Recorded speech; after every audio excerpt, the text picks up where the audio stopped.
Comedian प्रणित मोरेला सोलापूरमध्ये कार्यक्रमादरम्यान मारहाण झाल्याची धक्कादायक घटना घडली। अभिनेता वीर पहाडियावर विनोद केल्याच्या कारणावरून 10 ते 12 जणांनी त्याच्यावर हल्ला केला।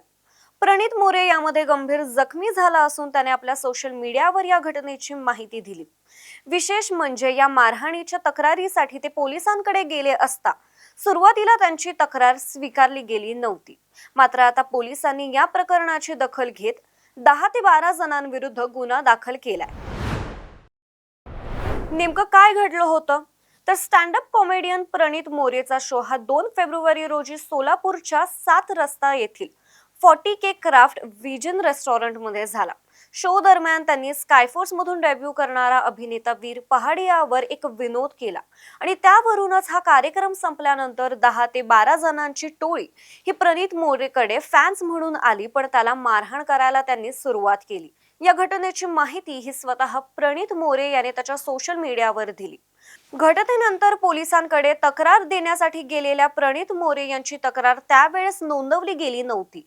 मात्र हॉटेल मॅनेजर लक्ष्मण झेंडे यांच्या तक्रारीवरून सदर बाजार पोलीस ठाण्यामध्ये गुन्हा दाखल करण्यात आलाय।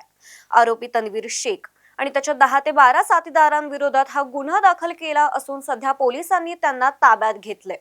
पोलीस या प्रकरणाचा तपास करत आहेत। सोशल मीडियावर जशी या घटनेची माहिती मिळाली तशी चांगली चर्चा व्हायला लागली।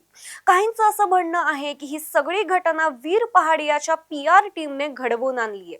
वीर पहाडियाची PR टीम ही त्याच्या नुकत्याच प्रदर्शित झालेल्या स्कायफोर्स मूव्हीसाठीचं हे प्रमोशनल स्टंट करतीये। असा काहींचा दावा आहे की वीर पहाडियाची ओव्हर एन्थुसियास्टिक PR टीमने हे सगळं घडवून आणलंय।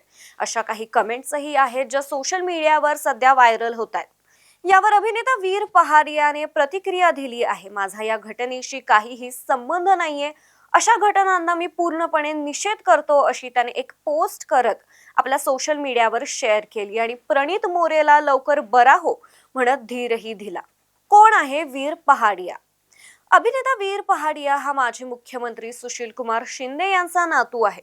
स्कायफोर्स मूव्ही मधून तो बॉलिवूडमध्ये एंट्री करतोय। विशेष म्हणजे जान्हवी कपूर सोबत असलेल्या त्याच्या रिलेशनशिपमुळे तो याआधीही लाईमलाईट मध्ये आला होता।